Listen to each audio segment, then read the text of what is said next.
My friends always get so annoyed at me because I'll be like, all right, I'll just be like 30 seconds doing this. And they're like, 30 seconds, what, showering, getting changed, picking out an outfit and getting here. And I'm like, yeah. I just think you can't overlook the importance of these small little rituals. Turns out sleeping does actually work. We're here bringing the new facts. How did you manage that in terms of time? Oh, poorly. Very poorly. Hi, welcome everybody. It is so great to have you here. Today I am so happy to have Conor Doyle on the podcast. He is a hairstylist, an educator, a content creator with a 6-figure following. We connected in 2023 when we both launched online education spaces for ADHD in the same year. I launched the ADHD Academy and he launched Conor James Education, which is a neurodiverse focused course to support others in the hairdressing space. So some of you will have already met him on previous episodes of the podcast or seen him around on social media, but today he is back to get into the nitty-gritty of building routines with ADHD. At any point, if you have any questions about the different routines, if you want to know our experiences, just put them in the chat and we will respond as best we can. Conor, do you want to just, and I am reading the questions. I'm sorry, that is who I am. It's perfect. Scripted to perfection. So do you want to just give us a little rundown of who you are in terms of your ADHD story and how you got to be here? How we got here, how I ended up on this podcast. I am a hairdresser by trade and worked in that industry for 12, 13 years now. But I don't really work on hair much anymore at all, despite what social media might seem. Because most of my time I work in education, development, consulting within the industry. So colour brands, larger education type platforms or academies. And then I have my own business, which does the same. So we're all about educating, empowering, and offering different ways that hairdressers can consume information and education. Nice. Yeah. So tell us, I guess, a little bit, what does the day in the life of Conor look like? And I'm guessing there's lots of different ones. Yeah, chaos. And this is what I suppose is the point that I came actually to you guys, because I actually really struggled to create a stable routine. So before I went into what I do now, which again is more education, more consultancy, I did work behind the chair as a stylist. And when you do that, you are working to a schedule, you've set days, you've set hours the clients come in. You know, there's like nice, consistent achieving tasks, fixed dopamine throughout the day. You know how much time you've got free because then you go home, you don't really have to think about it. And I thrived within that. But then when COVID happened, you know, hairdressing obviously took a hit. I went more into education, into content creation, which was amazing. But my routine completely went out the window because I no longer was answering to a schedule, to a booking system, to clients at certain times, anything like that. And every single day was completely different. And every single day also simultaneously kind of blended in together. You probably know this yourself as a business owner. There's nobody kind of standing over you being like, this is your day off or this day you're working. And it's too easy for it just to all flow together. You've experienced it as well, I'm sure. 100%. I have that feeling of like, well, you know, the great thing about running a business is that you get to do, your day is yours. You can do it as you will. And then I'm always like, so why am I working so many public holidays? Yeah, I know. It's like, be your own boss when you're self-employed. And it's like, I know I'm the worst. I've nobody else to like, I can't escalate matters to HR. I'm like, I made this decision. I'm the reason that I'm here. Basically, I had no routine. And then I started doing coaching with yourselves. And for me, I realized the importance of the smallest details in a routine, not like the big stuff. Because you know, like a lot of people who are neurodivergent have the whole all or nothing mentality. So I would be like, either I'm going to stick to this extremely military style routine every single day, or if I miss one day, then I'm just going to rot in bed for the next like 2 weeks. So I realized the importance of like really small, just like rituals throughout your morning, throughout your day, and throughout your afternoon that you can take with you anywhere. And I know you talk a lot about this with your kind of stretchy and squishy routines. Yeah. Exactly. So for me, every day is different, but I make sure that I do things in a certain order. So when I get up, the first thing I do is make the bed. And I know I probably sound like one of those like bros podcasts where it's like every day you need to get up and make the bed. Like that's the key to success. For me, it's just that first little task that I'm like, okay, I've made my bed. Then I go immediately and I brush my teeth. Then I immediately get a glass of water. And then I'll make sure that I give like 20 minutes to myself. That's either going to be like a stretch, maybe a bit of meditation, or just to sit. And then I'll try get some exercise in at some point. And if I get that done, then no matter what way the day kind of shapes up to be, I feel like I have Mm-hmm. some sort of control over it, because sometimes I could be working with clients, sometimes I could be having to get a flight, sometimes it could be a photo shoot, sometimes it could be education, sometimes it's content. And every day is different. But I learned that the power of picking a couple of things in your day that you can keep the same, that you can keep predictable, and that will give you that kick-starting Mm-hmm. dopamine for momentum. That for me is always like Mm-hmm. the most important thing. Yeah, yeah, definitely. I think it's important. And I think, and feel free to add these questions in the chat if you do have any questions about morning routines. But I think one of the things that people often ask is, yeah, that's cool, but like before it's a habit, how do you Mm-hmm. make it a habit? I think that's the thing that a lot of people struggle with. Because I have a similar little routine of like, I get up, I feed the baby. That's just Well, that's thank what it's got to God. be. Um, and and then I do like a little bit of exercise. I use Copilot. Sometimes it's just that, and then I'm just like makeup on the Yeah, camera. That's it. That's all I have time for. But those two, the movement really helps. But I think if you're struggling to start, that's the tough part. that is it, exactly. And again, the routine I have now wasn't one that I went into being like, this is going to be my specific routine. I learned the Mm-hmm. power of like habit stacking. So I think, Mm-hmm. have we talked about this before? The book Atomic Habits. I don't think we have, but I know about the book Atomic Habits. It's a good one. Yeah. Yeah, it's a good one. There's a couple of questionable parts in it, but for the most part, I found it Mm-hmm. really helpful to look at how you build habits. And it's this whole Mm-hmm. idea of habit stacking. So instead of being like, okay, I'm going to start a whole complete new routine where I'm going to do these 7 things in the morning, and if I don't do them, then I failed. You start with Mm-hmm. one and you kind of build it onto Mm-hmm. a habit that you're already doing. So for me, I'm like, right, I literally started it off as the most basic thing. I have a habit of waking up in the morning, so that's pretty good. And I do exist in the day, so that yeah, one I know. I commence existing at a certain point every day. So that I've already got down. But I'm going to be like, I'm going to build onto that, that I'm going to make the bed. Mm-hmm. And that's all that I really Yep. did for like maybe a week or so, until it was just became Mm-hmm. natural for me to get up and make the bed. Then I just stacked onto that habit. I was like, right, I get up in the morning, I make the bed. The second that's done, I might just go brush my teeth right now. And I know it sounds Mm-hmm. really weird, but Mm-hmm. if I don't brush my teeth right away at that point in the morning, for some reason my whole morning feels a bit more chaotic. So I'm like, I have to go. Yeah. It just feels like I've disrupted it a little Oh, bit. 100%. I have this. I want to say this is embarrassing, but I know from experience talking to people with ADHD, this happens all the time. If I don't brush my teeth in the morning, I have a Mhm. thing of like, oh, well, I'll just do it later for whatever reason. Yeah, that later is evening. That's not going to happen. Yeah, I'm you just just going to forget. forget. Yeah, I get that with And then at some everything. point during the day, you're just like, oh my God. Oh my God, somebody get me chewing gum immediately. Yeah.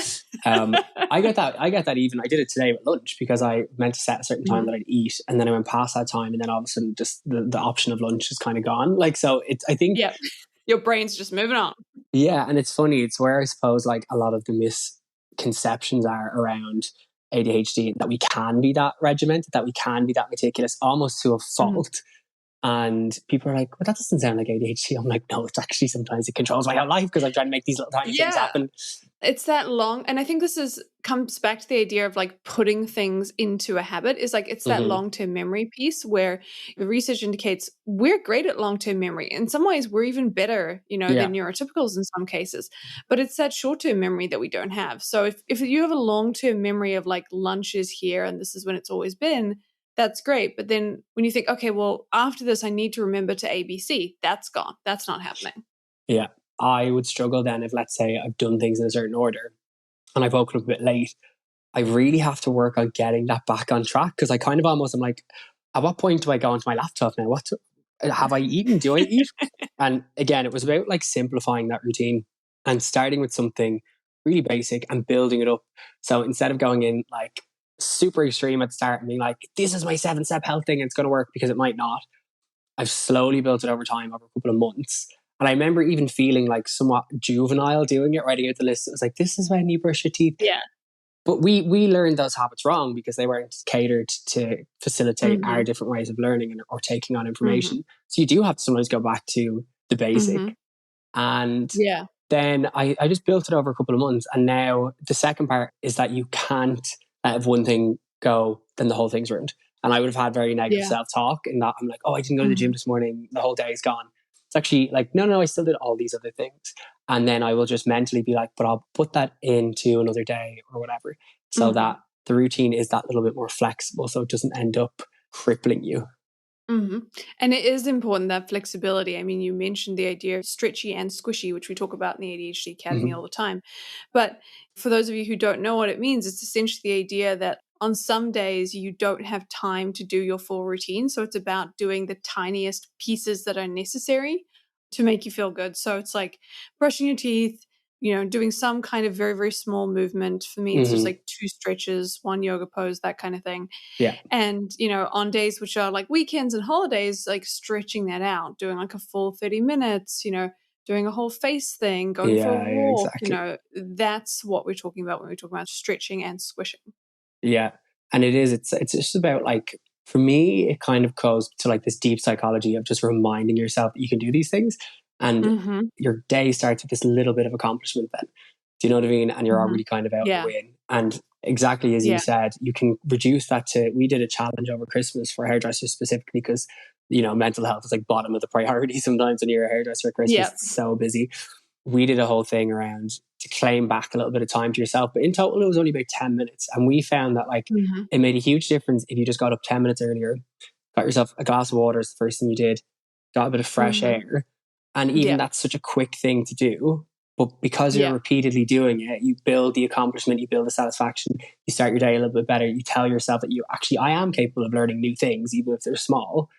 And Exactly. I just think that you can't overlook the importance of these small little rituals. No, 100%. And so now I'm curious, and this is just Talk to me. me. I just want to know, what about when you're flying around? What about when you're traveling? What does the morning routine look like then? Yeah. And again, it's taken me a lot to adapt because in the Mhm. past, because I was so strict with my routines, the second something like a variable, like a flight came up, I was like, well, the whole thing's destroyed now. I can't do anything. But it was, again, just always trying to be aware of like what was within my power. So I'm a really big fan of meditation. I got into it a couple of years ago. I Mhm. think a lot of Mhm. people with ADHD specifically, the concept is baffling because it's like you want me to sit completely still and not think of anything. Yes. It's not how it Mhm. works. It doesn't exist like that. And for years, I thought it was the same. And I remember going to this guy, Pat Tivley's his name. He's an Irish guy. He's just like wellness kind of stuff. And I went to one of his classes and he did this breathwork technique at the start. And it was the first time, it's Wim Hof, if anybody's familiar with it. Oh, Um, I did that, like the cold showers. Yeah, I yeah. was. So this, I didn't do the cold shower bit, but there's a specific breathwork he does. That's, Yes. Yeah. yeah, it basically like floods your body with oxygen.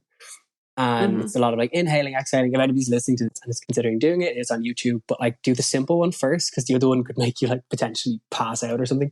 But It's anyway, yeah, it feels kind of random doing it, but it is fun. It's like the most fun I've had doing breath work. I know, yeah. And then I just remember when we did the like breath hold, everything in my head was quiet.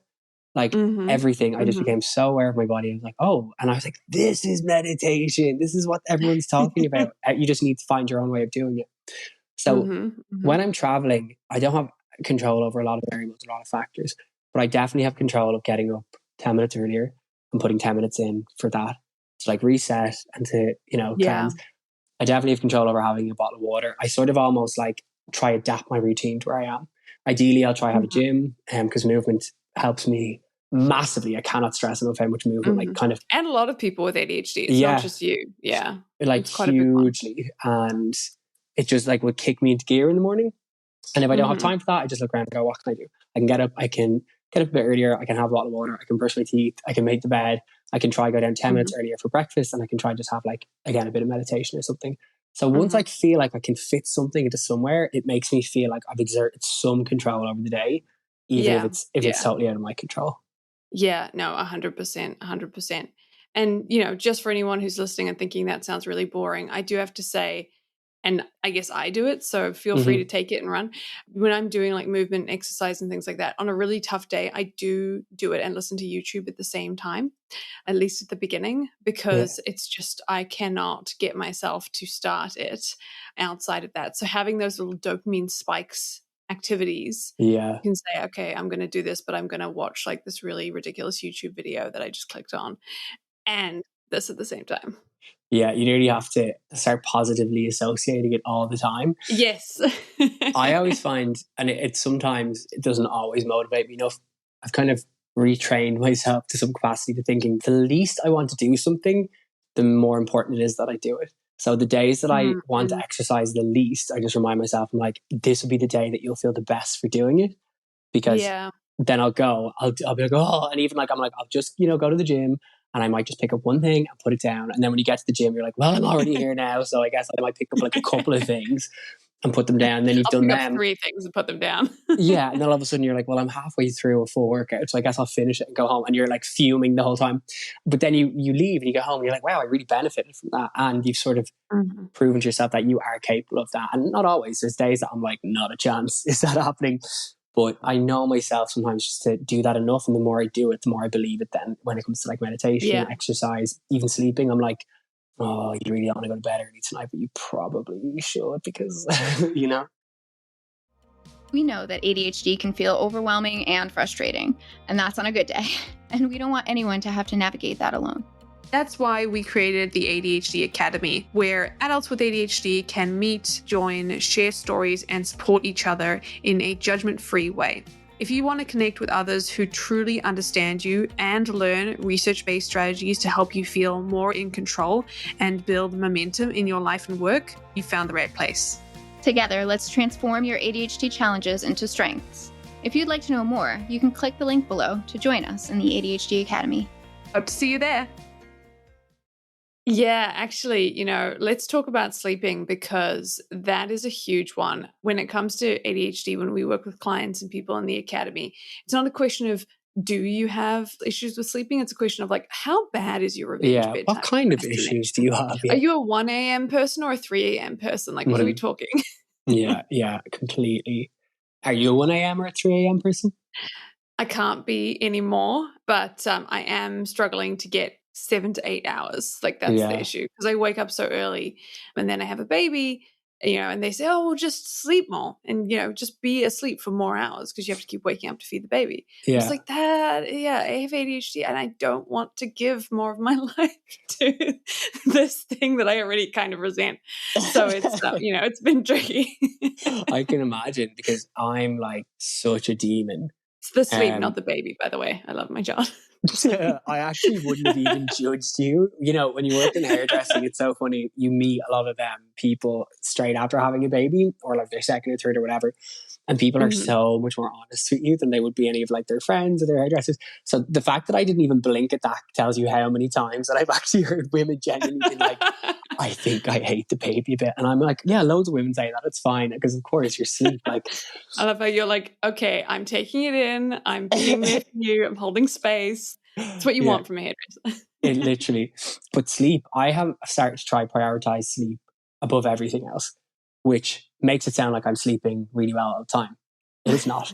But it kind of is like nagging away at me a lot more now to sleep, because I recognize that I am an entirely different human on 7 to 8 hours sleep versus 6 or less within every capacity. I can't even explain to you how I became aware that things that wouldn't normally irritate me or upset me or anything like that really got to me if I was sleep deprived versus, are you the same?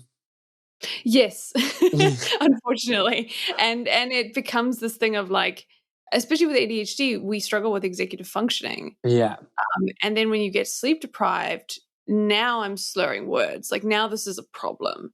And that can make it really, really hard. And unfortunately, it's one of those things that you only the next day, the day before, you're like, I don't need to go to sleep that late. It'll be fine. And then the next day, you're like, this is terrible. And I'm in it now. Like, it's happening.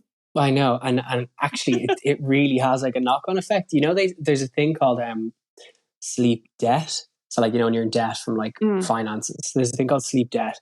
So basically they say anything less than 7.5 hours ish is you go into this like sleep debt. So you like aggregate these numbers, and it takes 4 days. This is the most recent thing I read. It takes 4 days to make up for 1 hour of sleep debt. So like 4 consecutive good nights sleep to make up for 1 hour of sleep debt. So if you imagine if you've got like 6 or 7 hours of sleep debt at the end of a week, you can't really get them back.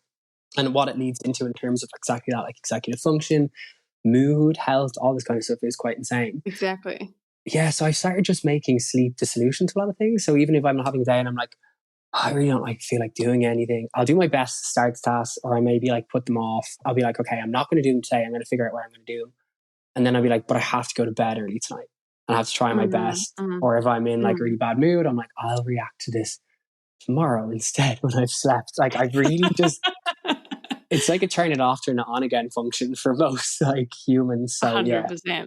Yeah, it's definitely. definitely a priority for me for sleeping. Yeah. So if you are listening to this, turns out sleeping does actually work.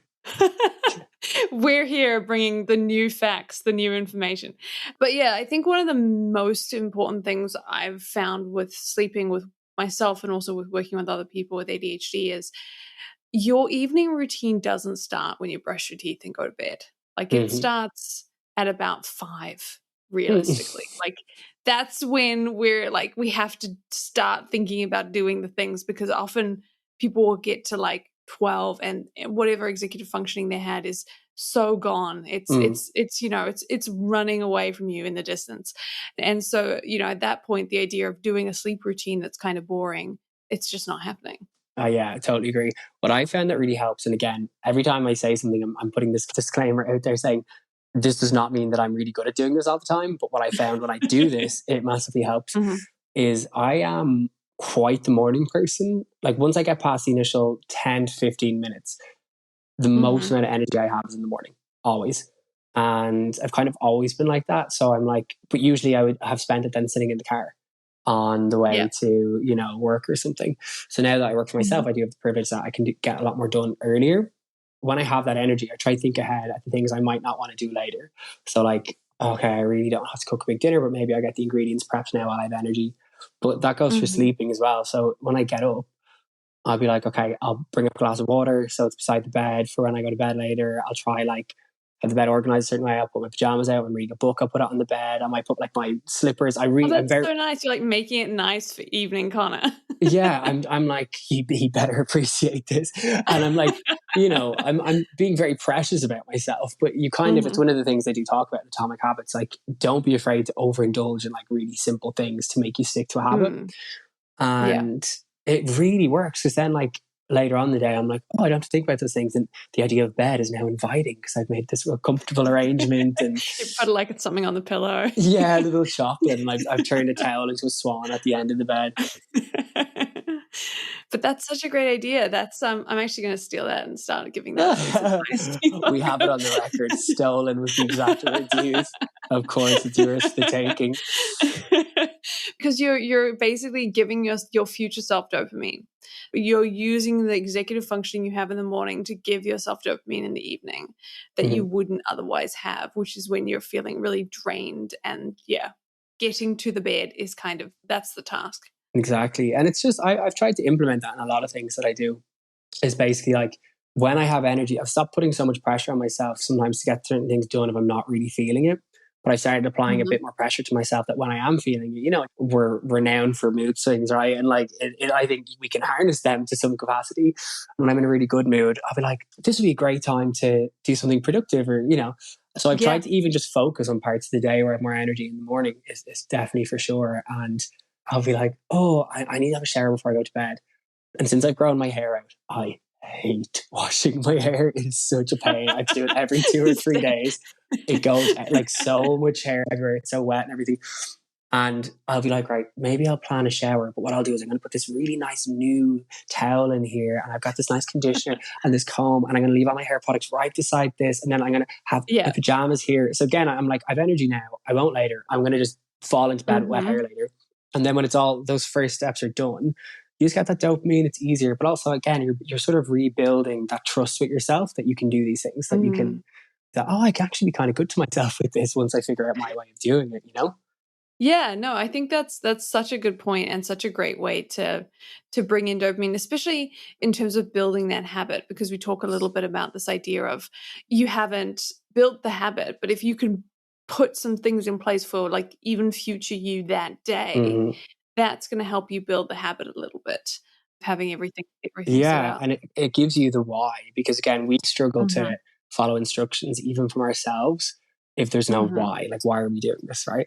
And it's when you do the small things first, the small achievable things, and then you feel the benefit later, that's your why. You're like, oh, this is so much easier because I've prepared my 7-step skincare routine before going to bed or something. And you start to remember that feeling. So then even when you're creating new habits, you can almost believe, I'm going to feel good about this. And then the first time you do, you remember that, and that becomes your why. So anytime that you might want to do it, you're like, oh, but remember how nice I felt, or remember how it's the first time that's tricky.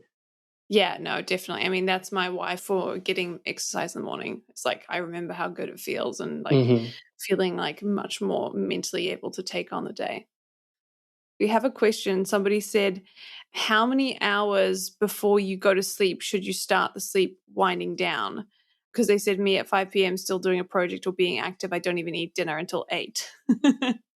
This sounds like me. Something that me and Emma are only actually talking about over the last kind of couple of days is that I eat way too late. Like I eat way too late, which means you don't sleep as well.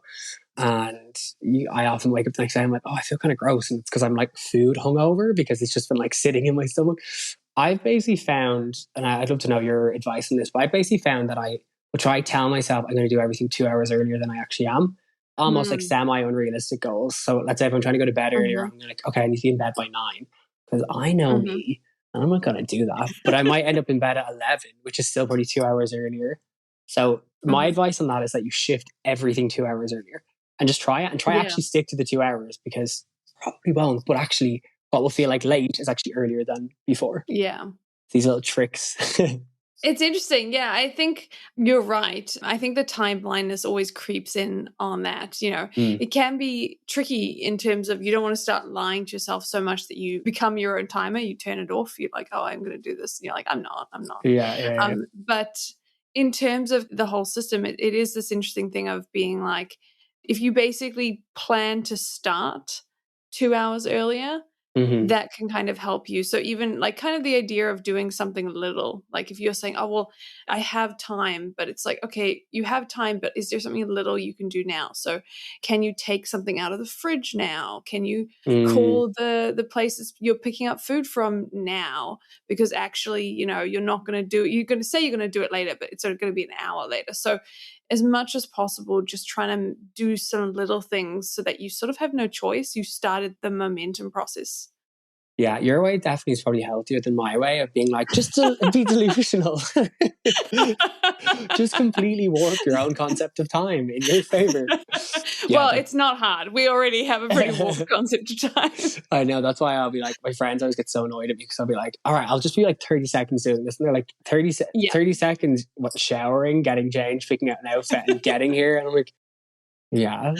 Like I do have to admit, I am the 5 more minutes, especially at the end of the day with my husband. He's like, are we done now? Are we wrapping up? He's like, I'm like, 5 more minutes. He's like, I'll see you in an hour.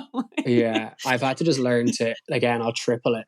And it's weird, isn't it? Because it's like, I know if I tell you a time, you're going to be less annoyed at me than if I keep telling you little increments of time, as opposed to if I just give you one big time. Doesn't feel like that should be true, but it is. Yeah, it's so true. Like you're better off saying to somebody, look, I'm going to be an hour late, and then being slightly early within that hour, than saying to somebody, I'm going to be 10 minutes late, and knowing you're probably going to be like 40 or 45 minutes late. But it's just so hard to get over that sometimes. I have to it's like one of those things that doesn't come automatic to me. I have to manually check in with that and be like, no, wait. Give this person a more realistic time, which basically means that you double whatever you just said. It is funny, the doubling thing, because that's what I ended up doing with clients is, you know, people would come and they'd say, okay, well, I don't know how long this project is going to take. And I'd always be like, well, how long do you think it's going to take? Okay, double that. And it was always around that number. Like, it's almost like we've cracked it. We've cracked time blindness. It's about double. Yeah, there's something about it, because suddenly you're like, oh, I've all this extra time. And I think it takes the pressure off. And there's probably a bit of almost like self-fulfilling prophecy about it, because you sort of are like, oh, actually, I've got this extra bit of time. But it makes it mad. Do you know, it's not simple, but it's the most like obvious thing I need to do with my time management, and the one I forget to do the most.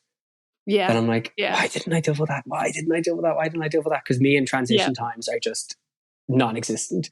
I'm just like, okay, it takes 15 minutes to get to the shop, so I will be in the shop in 15 minutes. You know, I never factor in looking for my keys, getting in the shop, pulling out, finding parking, walking to the shop, you know. So we're pretty convinced teleportation exists. We're just like, this has got to be a thing. Eventually, one day teleportation, if it does exist, we will nail it. We will know exactly how long it's going to take us to get somewhere, because we never at those transition times. But I'm curious, about your experience doing hair and doing styling, because I can imagine if you're in a salon, it would actually be quite overwhelming for me, walking in first day, in terms of the process of going, I have to do this hair, and then I have to, when I get my hair done, I can see people, they're running all over the place. They have hair products, they have scissors, and they have people coming in and people waiting. Like, how did you manage that in terms of time? Oh, poorly. Very poorly. I was always known for being late. I was always like, if you were coming to an appointment with me, you knew there was a pretty strong chance it was going to be running behind. And I was just very open about it as like not a flaw. I was like, I can create good hair, or I can create terrible hair fast. Which do you want me to create? Because I know I'm only going to be doing this one. So if that's the case, then I don't belong working here. And I got, to be fair, and like a lot of, us with ADHD, when we put our mind to something, we're really good at it. So I got really good at it. And that was just kind of my terms. I'm like, will I always be on time? No. Will I, guarantee I can get an extra client in a day? No. Will I make sure that the hair is beautiful all the time, the clients are satisfied, and that I'm giving it my full attention? That's what I can do, because I'm very meticulous. I'm very attention to detail. Sometimes to a fault. Sometimes I'm like, I don't need to go through this hair by hair. But I was just open about it as a flaw. I was like, look, this is what it is. And I gave people the option. I'm like, if you want somebody fast and efficient, it's not going to be me. But if you like the way I do things, that's how it is. But it didn't come naturally to me to even like manage it the way I was. Because now that I'm out of it, the most amount of clients I'll do in a day is 2, maybe 3. I'm feeling like super brave. There was a time where I would have done up to 10, and you would have had assistants. So you would have had different processes happening all at the same time. You're managing the assistants, you manage what time they come back. And I have no idea how I did that. So I obviously just forced myself to, and you do get a bit of a rush off it sometimes. It does have that time pressure element. It does have the dopamine of like, done. It does have, there's high stakes sometimes. So I think I just was like high off that. I think I just thrived in the chaos. Yeah. Whereas now, if I do client today, you can nearly guarantee, and no matter how many times, there'll always be just one leaving, just as one arriving, or there'll be some sort of overlap, or like, I'll just be like, I'm never doing this again. I think I forced myself how to, but it did not come naturally to me at all. Yeah, actually. And we have a question here from someone listening is, how do you stay focused in a salon where there's so much going on? Do you get into like a kind of flow state? Are you body doubling? Because obviously there's a lot of noise, there's a lot of people running around. So it's something that I didn't actually recognize affected me as much until like a bit later. So definitely in terms of the distraction element, there would be, depending on what's around you, right? So there is an element of focus though as well, because you're so, with hairdressing, you're so mind-body connection, right? Because you physically are like, I'm looking at my hands, they need to do this thing. So you're kind of always a bit connected, and then you're watching what's happening in front of you, and you're like, right, okay. So it does kind of give you this sort of like in the zone moment. And that's why it's such an industry that has drawn so many people with different types of neurodiversities. But as I worked in like smaller spaces, or if I worked in a really busy space, I would find it really challenging. If somebody's having a conversation here, it's like, that thing with like the radio almost switching. It just would keep picking up on their frequency. Yeah, you know. and I'm trying really hard to focus on what somebody's saying to me. But if somebody's particularly animated here, or if there's like expressive conversation happening here, or if somebody like bangs off me, then I'd start to get overwhelmed, and I'd start to feel like my space is closing in a little bit. But I didn't realize that, like, until I got diagnosed, that was all sensory issues. I just thought kind of everybody experienced that. And I was like going home from the salon in really bad mood a lot of the time, even though I had a really good day, just because I was working so hard to block all that out. So it definitely wasn't easy, and I think I'd approach it very differently now for sure. Yeah. We have a question from another listener, which was actually like, did you find that you actually focused better with the chaos? And I guess what that means is kind of, what do you now know, now that you have more autonomy over your time? What's the kind of level of chaos you need, I guess? The salon versus being in a room in a hotel with one person. I actually do thrive in fast-paced environments. A lot of us do. A lot of us thrive under pressure. Why we're doing a live podcast. I know, yeah. But I saw that, I was like, I've never done that before. That sounds fun, living on the edge. I think I need to just have balance within it, because when I get addicted to that chaos, which I have done in the past, you burn out, and you don't even realize you're burning out until all of a sudden you're waking up every day and you're like, another day. But actually, what a lot that I do now is so stationary. It's so sitting at a laptop, editing on my phone, that I actually do start to get sluggish.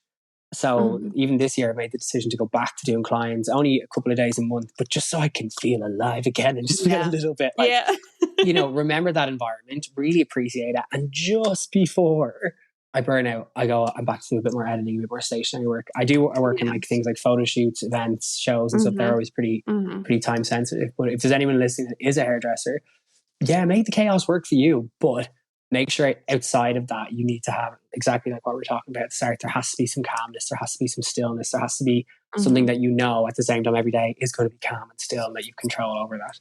Yeah. So what would your advice be to somebody in a salon? Because I mean, I think one of the pieces of advice that you articulated really well was lean into your ADHD strengths. You have a hyper focus on hair and getting it done really well. And you kind of, to some level, you didn't mask. You were kind of like, yep, this is who I am. I am going to probably struggle more with time than other people, but I'm going to be great at this. And you want this, which I think is amazing.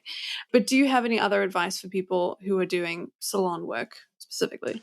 Yeah, and it's anybody, I suppose, that's under things like time pressure. So as you work in a salon or like you're a beautician or a tattoo artist or whatever it is, when you're under that kind of appointment, it's almost an unnatural blending of a logical world and a creative world where you have to be like really regimented. For me, it was definitely communication though, and sort of not like ignore the fact that I was running behind and running late, because as much as we want everyone to cater to us, we also have to cater to business owners and people as well. And instead of me just ignoring the fact that I'm running late and not saying anything or creating tension, taking it upon myself to go, look, just so you know, I know I'm always going to run behind. And this is what I can offer, bring up your strengths and such. Like my return rate is really good. My rebook rate is really good. The content as well. Social media is doing well. I can't work within these hours, but then agree on something else. Don't just be like, you have to give them options too. Yeah. So it's essentially you're meeting halfway with potentially a neurotypical or potentially, somebody who doesn't really get it. But I think by taking ownership of it and bringing up the areas that you feel aren't working for you before they're brought to you and offering solutions and meeting people halfway can make a much better working environment. And then you just need to prove that. And those healthy pressures are good, I think, to be like, okay, I have an extra half an hour per appointment now. I'm going to get really good at this particular thing, or I'm going to do a little bit more content, or I'm going to make an effort that like the satisfaction rate's really good. So communication would be the main one, to be honest. Yeah, no, definitely. And I have to be honest, you're the first, because I haven't followed a lot of hairdressers before, but looking at your color, it's so beautiful. I've never colored my hair, and I was looking at that and I was like, you know what? If all the hairdressers, if I could guarantee this is what was a thing, I might do it, because it's very beautiful. So I think for you, Thanks like so leaning much. into that was the right move.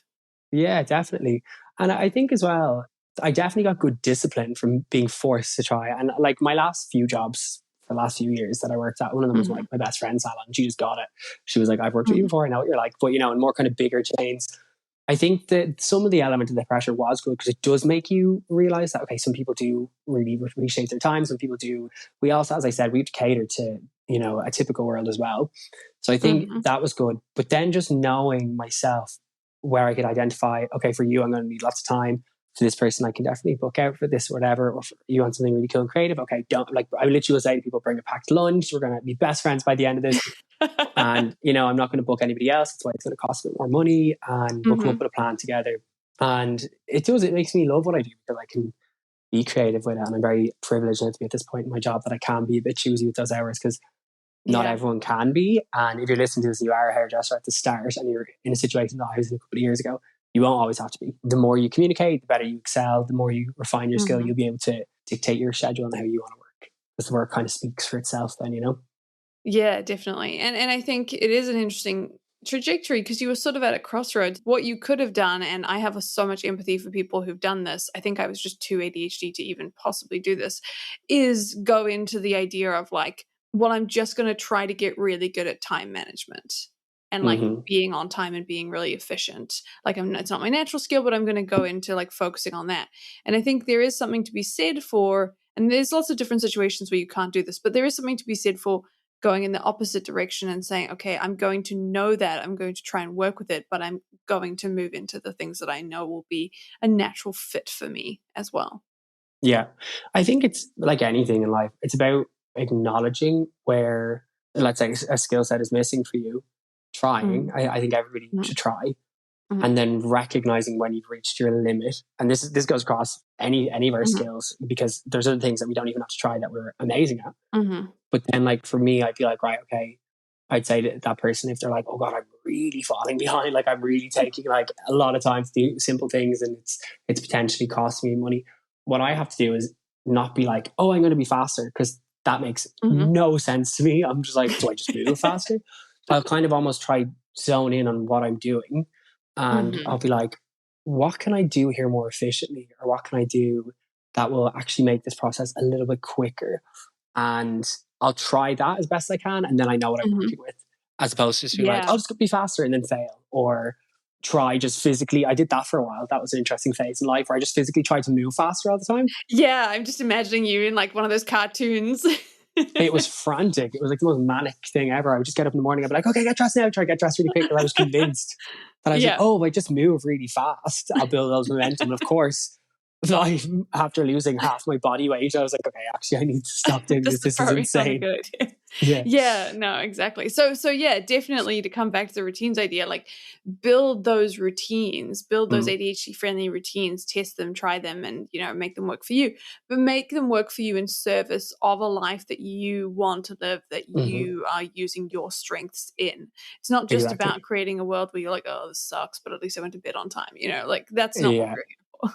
Again, it starts to build that negative self-talk, and then you lose self-belief and stuff, where again, coming back to the timing thing. So I know I'll run over the clients every single time, but I started to examine my routine. I'd be like, if I actually got all the color organized and I set all the grips out beforehand, and I actually set up the phone stand, and I'll do all this like 10 minutes earlier before I get there, then I don't have to worry about this stuff, and it will just organically go a bit faster because I was able to solve a problem, as opposed to trying to make myself somebody else, and then you just feel, you're like, okay, that's the most I can do, and that's okay.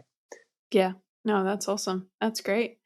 Well, it's so good to talk to you again, Conor. Thank you. You too. Tell people where to find you. So I can be found on every corner of the internet now. So my Instagram and TikTok are the same. They're at Conor JMD. So Conor with one N, and then JMD for James Matthew Doyle. I should come up if you just type that into Google, to be honest. We also have a website if you're a hairdresser and you want education that's inspired by a neurodiverse approach. We have ConorJamesEducation.com or learnwith.ConorJamesEducation. And that's pretty much it. That's what I've conquered so far anyway. The social spaces that you've moved into. Yeah. So we have somebody said, thanks so much, Conor. We'll be preparing for bed when I have the energy from now on. Towel swans are us. Yeah. I'd be really impressed. That is something that I'd end up doing, and then I'd get infatuated with towel swans, and all of a sudden there'd be like an origami zoo at the end of the bed, and I wouldn't have slept for like 3 days. Yeah. If anybody is listening from the ADHD Academy, please post in the community what you did to make your space bedtime friendly. I really want to know, and get inspiration. Yeah. Do you know what? One thing I did say to one of my friends was, I was like, trick yourself preparing for somebody else. So I'll be like, if I'm having a friend staying over, I'll make the room really nice. I'll make an effort. I want to make them real comfy. And I'm like, why don't I just do this for myself? So I'll constantly pretend like the president's coming over when I'm getting like my bed ready for myself. And I'll be like, oh, he needs to be like coddled and just made like everything precious. So yeah, it definitely helps. The problem with that though is that I imagine the president probably has a hard time with routines, because he comes into anything and he's like, it's already immaculate. Like there's nothing else. Everywhere I go, it's just perfect. Yeah. He's like, do I put another chocolate on my bed? Like Awesome. Okay. Thanks, everybody. Thanks so much for having me. Thanks for listening. If you'd like to reach out or connect with us, you can leave us a message at admin@unconventionalorganization.com. You can also find out more about our ADHD coaching organization, read our free articles, or sign up to our online courses at unconventionalorganization.com. That's organization with a Z or an S. They both will get you there. If you'd like to learn more about what we discussed here today, or you want to read the transcript, you can find that at our show notes page at unconventionalorganization.com. If you've enjoyed this podcast and think someone else might find the strategies and stories helpful, the best thing you can do is share episodes using the share button in the podcast player, or leave a 5-star review on Apple or Spotify or your podcast player of choice, letting them know why you've benefited from this podcast. Thanks so much for listening, and we'll see you back in the ADHD Lab next week.